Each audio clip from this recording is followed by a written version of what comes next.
Welcome in to another episode of the Barnes on Bama podcast. I'm your host, Owen Barnes, and we have a lot to discuss. First things first, want to get a little housekeeping out of the way. I want to thank all the new subscribers that have recently found the channel. Thank you so much. I really do appreciate it. I know we've got a lot of new people, but it's still about 80% of the people that watch these are not currently subscribed. So if you could do me a favor and subscribe, we would appreciate it. Additionally, any ads you may hear on Apple or Spotify is because I'm a part of the Believe Podcast Network, and anything you could do to help out those sponsors, we would appreciate. I really want to thank again the Unwritten Rule guys and Jack coming on to talk about that Missouri game. We will break down the game in its entirety here in just a minute. That was a really, really phenomenal game and what was a nail biter that we kind of talked about. We thought that it was going to be a very close game, and it absolutely was. Went a little differently than how I expected, but I do think that it was a very, very good game. Want to give a little bit of housekeeping to let you guys know what's on the docket and here coming up. This coming week, Alabama plays Tennessee in basketball, and so because of that, I'm going to be recording with the Vol Bros as a part of the Believe Podcast Network. I'm going to have them come on the channel, and I'm also going to be doing a live stream with them on Thursday evening at 8 p.m. Central Time. So if you're interested in potentially watching that, like I said, Thursday evening, 8 p.m. Central Time, I'm going to be going live with them. We're going to talk about this Alabama-Tennessee game. I think it's going to be a very, very good game, but we're going to talk about that, and then we'll have that going on. Additionally, I know a lot of you may be aware, Alabama got its first scrimmage of the season from a basketball standpoint. And that's going to be the Bama and Boutwell scrimmage against Florida State. That's going to be happening later on this week. That is something that I will definitely talk about after it happens. Very, very excited for that. Additionally, on top of that, Alabama will be having its SEC Media Day for basketball this Tuesday. Just to let you guys know, I have actually applied for a credential for that. At first, I was told that it was denied, but then I got reached out by somebody else that said that they were looking into it. So as of this moment, I do not plan to attend SEC Media Days. If I am granted a credential, then I will be in attendance for that. Nevertheless, no matter what happens, I do plan to cover SEC Media Days for basketball because we're just under a couple of weeks away from Alabama basketball tipping off. Like I said, we do have the scrimmage coming up here this week, and then we will have the kind of the basketball season underway quickly, fairly soon thereafter. So very, very excited for that. But we have a Missouri game to discuss, so I will not delay any further, and let's talk about this Missouri win that Alabama wins by a score of 27-24. As I mentioned, Alabama wins this game by a score of 27-24 on the road in Columbia. I thought that it was a very good game. I thought that Alabama had a couple of chances in this game to really break it more wide open, and unfortunately they just were unable to take advantage of those. Early in this game, that was a lot of the fact that Missouri hopped back on the fumbles by Ahmad Hardy and Bo Perbula, and then one of them was out of bounds, so there wasn't much Alabama can do. The Ahmad Hardy fumble and then the Bo Perbula fumble, they luckily had a tight end in for themselves and were able to hop on the football, so Alabama just wasn't able to capitalize there. And then Dijon Lee was not able to hold on to his interception, and so Alabama just was not able to get a takeaway early in this game, and so it led to Alabama, unfortunately, only being up by 7 points going into halftime. And going into halftime, I really thought that Alabama was right where you wanted them. I thought that Alabama, had a really good chance to be able to score coming out of the half. I thought Alabama's offense was doing really well. They were going to be able to score coming out of half, make it go back up 2 scores, and then Alabama would kind of be able to slowly kind of cruise to a win. Unfortunately, when Alabama comes out in the second half, we had issues with the offensive line. Ty Simpson gets sacked and fumbles, and Mizzou marches right down the field and scores, right? Absolutely not how you want to have that, drive start coming out of the half. And then, it's a full reset back to 17-17. I thought, to Alabama's credit, I thought that they battled the entire day. We will talk about the big hits, about the injuries that happened in this game, about the questionable no calls. In general, I thought that this was just a very hard-fought game by both teams. I thought that kind of the key in this game was Ty Simpson made big throws when it mattered. He had 2 just absolutely phenomenal NFL throws. One of them was the touchdown pass in the first drive to Isaiah Horton. Just was an absolute, or I guess the second touchdown to Isaiah Horton, that was an absolute dot on a post. absolutely how you draw it up, looked off the safety, had a perfect throw. And then the most important throw that he had the entire day ended up being the final touchdown of the game when Alabama has the ball on fourth down and Ty places an absolutely perfect throw to Latzir Brooks that really allows Alabama to go down and score and end up winning the game, right? Absolutely phenomenal throws on both of those. Those throws are why you've probably seen me and plenty of other people talk about Ty Simpson is a first rounder this season. You are getting Ty Simpson for 1 year and he will be gone. This is kind of the Ty Simpson we thought was possible in the offseason. I know I talked about it kind of at length, that I thought that if Ty Simpson played to his potential, that Ty Simpson was going to be a one and done. And the discussion around the quarterback battle was not really this year, it's next year, because you're going to have Austin Mack and Keelan Russell battling for that position this offseason. And that's exactly what you're getting. You're getting absolutely phenomenal quarterback play, best in the country out of Ty Simpson. And you're getting, you're going to have him for 1 year because these are NFL-worthy throws. And I'm very excited to see that out of Ty Simpson. Nevertheless, that ends up happening. Alabama goes up by 2 scores. Mizzou is able to come down and score. Mizzou is able to hold Alabama and get the ball back. And then thankfully, Alabama is able to get an interception by Dijon Lee to kind of ice the game and be able to kneel it out to win this game. Much closer than what you wanted it to be. You would have preferred if we were able to, make one of the kicks that you missed, or you would have preferred if we could just end it with the offense on that final drive and not have to give it back to the defense. But credit to the defense to be able to win the game, be on the field and just get out in this game. I thought that the overreaction by the people that saw the insane first drive by Missouri was just that. I think it was just pure overreaction. I think that Caden Womack and his defense has shown for the last couple of weeks that even if the first drive or first couple of drives don't exactly go how we want, a lot of that is learning what the team is exactly trying to do, right? Like you've practiced and you know what they're going to do, but you don't know exactly what wrinkles they're going to throw in at you. And then you have to adjust to that, right? It's all about adjustments. And I think that Kane Womack did a phenomenal job adjusting. Additionally, that first drive is a fully scripted drive in most cases. So, very normal to see an offense have a lot of success with a scripted drive that they've practiced a good bit. Was not surprised to see, Missouri be able to march down the field. Would have preferred to see us obviously put up a little bit more fight, but following that up with a 3-and-out I thought was phenomenal by the defense. And the defense really was not could you have seen a couple of better things in this game? Sure, but I don't think the defense was a major issue. Again, didn't capitalize on a couple of turnovers, but definitely put yourself in the position and then eventually got 2 turnovers, which were huge in this game. I think when we're going to go through this game, I would say let's just start with the offense. I think that the offense played okay. I think that there were parts of this game that were really good. There were parts of this game that were pretty awful, quite frankly. But let's talk about the offense, and then we will shift over to the defense, and then we'll get out of here. So first things first, the offense, I thought that those 2 throws by Ty Simpson were absolutely incredible. I thought that in general, he did a pretty good job getting rid of the football. I think that this was a little bit more difficult for him to get rid of the football quite as good because the offensive line was pretty bad in this game. Ty Simpson was running for his life for fairly large stretches of this game. It was not good. It truly was not good. I think that you saw 2 really bad busts by Wilkin Formby. You saw busts kind of across the line. I think that Michael Carroll clearly is your first-team offensive tackle, right tackle. I thought that it was a substantial difference when he was in the game versus Wilkin.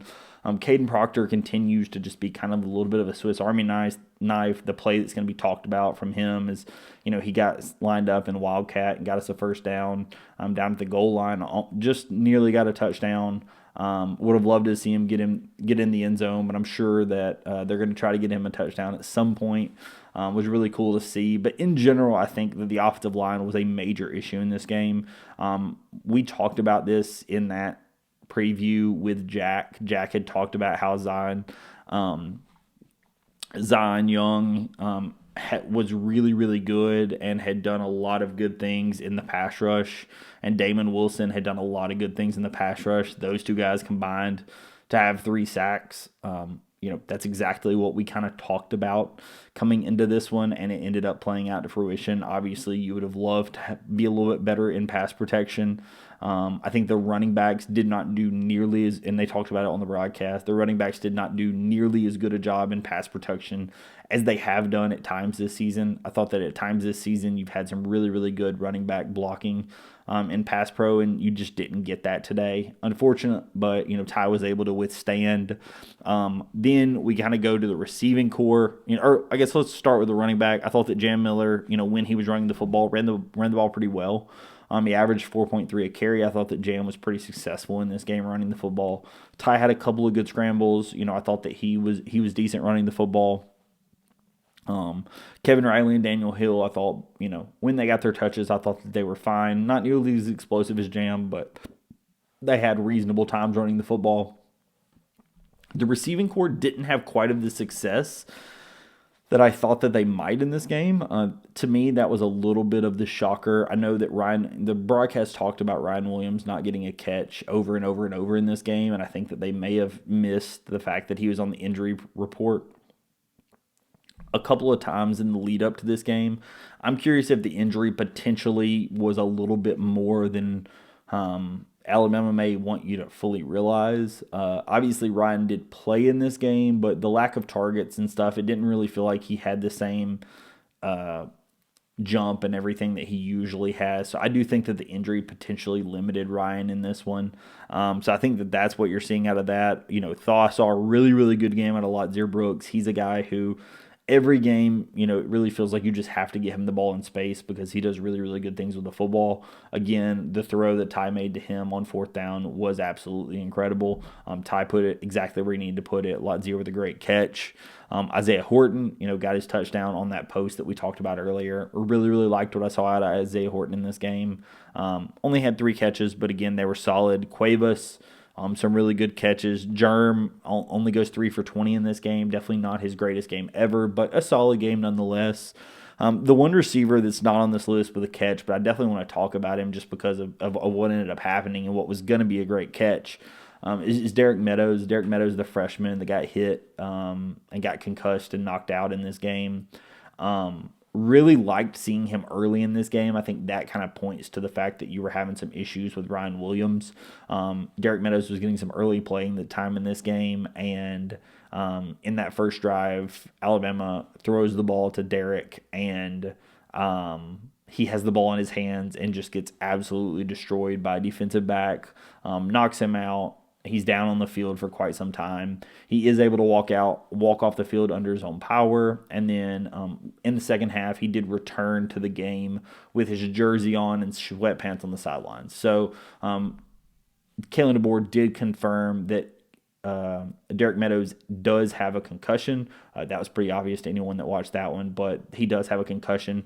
Additionally, on the injury front, Jam Miller got injured on the sideline. I know a lot of people were thinking, it may be collarbone.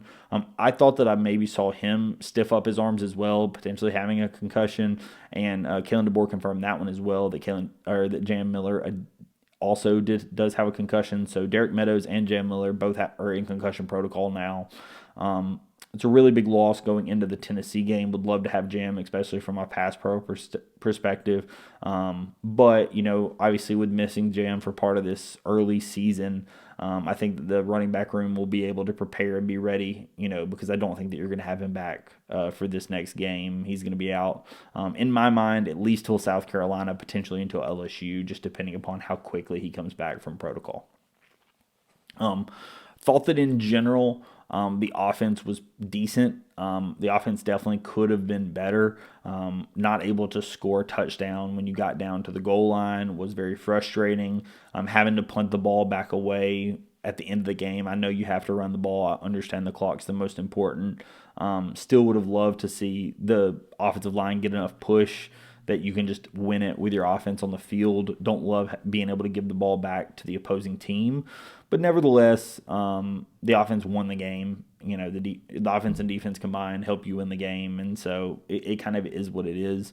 Long term, I think that you need some additional push on the offensive line. And I think that the offensive line is a spot that I think a lot of questions rightfully should be asked, because I think that a lot of the transitions and different things that you're doing definitely hurt you a little bit in this game. I understand you were trying to stay fresh and do different things, but I thought that the first drive, Ty, to his credit, after the penalty, was able to march down the field and end up scoring, but the offensive line was not ideal. The second drive, when Michael Carroll and Jaden Roberts came into the game, I thought was a substantially better drive protecting the quarterback.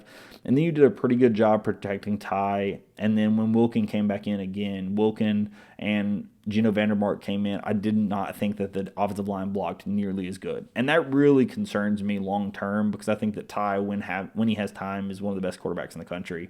That's obviously not hyperbole. I think he's a phenomenal passer.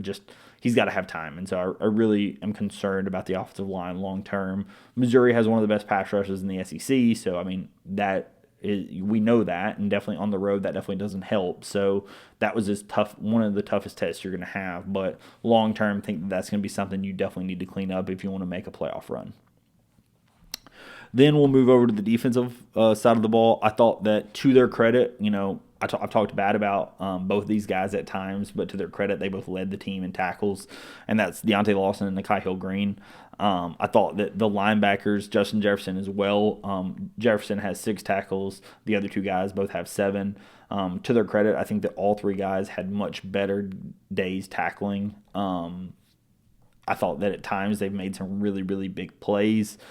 Justin Jefferson had a couple of one-on-one tackles with Ahmad Green that were really big. Nikhai Hill-Green seemed like he was flying around the ball a lot better in this game than he has in some games prior. I thought that the linebackers on that first drive obviously were out of position and maybe didn't have the run fits that we particularly wanted. But then again, they were able to make the adjustments, and I think that long term those guys ended up being pretty good in this game. LT Overton, 6 tackles, 2 and a sack and a half with a tackle for loss and a half. Huge. LT Overton was very, very big in this game. Really liked that he's able to finish off on some sacks. Obviously, it was much talked about how last year he was unable to finish off on a ton of sacks, but I thought he did a really, really good job in this game. Yanze Pierre continues to be huge on the defense. I think that he does a really good job as our main pass rusher. Thought it was a massive thing to see Keon Keeley get a sack. That's a name that a lot of Alabama fans have been anxiously awaiting for quite some time. Wasn't a consensus, top 3 recruit coming in, and it's been a long time with him sitting on the bench and not getting a ton of playing time. And I thought that him getting a sack in this game was a very, very big deal. London Simmons, absolutely incredible. I think that he is a star in the making. He is the freshman defensive tackle that I think has made the biggest waves, and every time he's on the field, it really seems like he makes a successful play. I know Kalen DeBoer was asked about him coming into this game, about how he had not played a whole lot in the game prior, and it was really about Tim Keenan having played, our offense giving our defense a lot of rest, and so Tim Keenan was able to play a ton. I thought London Simmons got some additional opportunities in this game and really took advantage of them. Was really, really excited what I saw out of those. And then we got to talk about Bray Hubbard. Over and over, Bray Hubbard continues to be the guy that's a ball hawk. He got absolutely embarrassed at the goal line when Bo Perbula juked him out of his shoes. And then he gets an interception that leads to a touchdown in what was a very, very, very important moment in this game. Really, really good ball skills by Bray Hubbard. I thought it hit the ground. Was very impressed that he got his hands under it. Upon replay, was really impressed what I saw out of him. In general, I think that the defense played timid at times. I know Damani Jackson got pulled in this game. He did not have a very good game. The first touchdown was really, really awful from Damani. He was out of bounds. Trying to defend the pass. No clue what he was doing on that play. And then on the final drive, when Missouri is trying to end it right before Dijon Lee is able to hold on to an interception, Damani gets burnt one-on-one. It was a good throw. It was a back shoulder throw. It was a phenomenal throw and catch. But Damani just, I feel like, has to be in better position to make a play on that ball. And again, credit the throw, credit the catch. At the end of the day, Dijon Lee is able to get an interception. So it didn't end up hurting us long term. But I think that you're starting to see Dijon Lee emerge as a guy that absolutely is forcing himself onto the field. He should have had 2 interceptions. Like I said, was unable to hold on to that first one through the ground. He had it in his hands, and just when he transferred it to his body, lost it. But I thought that he did a really, really good job, obviously, getting the interception in this game. And with his length, he's a guy that I know that Alabama fans are very, very excited to see because he has been absolutely massive. In general, I thought that Alabama did a very good job stopping the run. It was clear in this game that Alabama's goal was to make somebody not named Ahmad Harney beat you. And I think that they did just that, right? They basically were like, hey, whatever we got to do, the guy who beats us on the ground can't be Ahmad Hardy. Bo Prabula had some decent runs. He had 61 yards rushing. Hardy had 52 yards rushing on 12 carries. You can live with that. He averaged 4.3 a carry, but for the nation's leading rusher, you are more than happy to give that up. I thought that Alabama's game plan was try to put a lot of pressure on Bo Prabula and make Prabula beat you with his arm, and he was not able to do so, right? So I think the Alabama's game plan was solid. I personally thought it was going to be a little bit more of we were going to be so much ahead that, let Ahmad Hardy get his and see what else happens. But I think that Alabama really was like, no, we're just going to stuff the box, and we're going to do whatever we can to take away the run, and if you can beat us with your arm, then feel free. And I think that Alabama did a really good job in this game doing just that. Like I said, was very happy with what I saw out of the Alabama defense, minus that first drive. Like I said, obviously first drive with those being scripted plays. We've seen it time and time and time again. So don't freak out, when you see a Kane Womack defense give up, potentially bad plays on that first drive. Sometimes they're using that as a way to kind of learn. Obviously, you hope you can do it without giving up the touchdown, but sometimes it happens, and there's not a whole lot we can do about that. So really, really excited to see those changes happen, and then Alabama able to come out and successfully get the win in this game. Again, you move on to a Tennessee team that's going to come into Tuscaloosa, another revenge spot. I know Vandy was a revenge spot this last game. Then you go on the road to beat Missouri, and now you have Tennessee in a revenge spot in Tuscaloosa. So very excited for this upcoming game. Again, we will talk about it with the the Vol Bros I'm going to talk to them on my podcast on Wednesday, which I believe will come out on Thursday, and then I will talk to them on their live stream Thursday evening. So if you guys are interested in that, if you all want to join, I think that it should be a lot of fun talking some football with those guys, so I really would appreciate it. Thank you so much, everyone, for watching all the content, and we're going to have a ton of basketball content as well coming up here soon, and I will catch you in the next episode. Peace.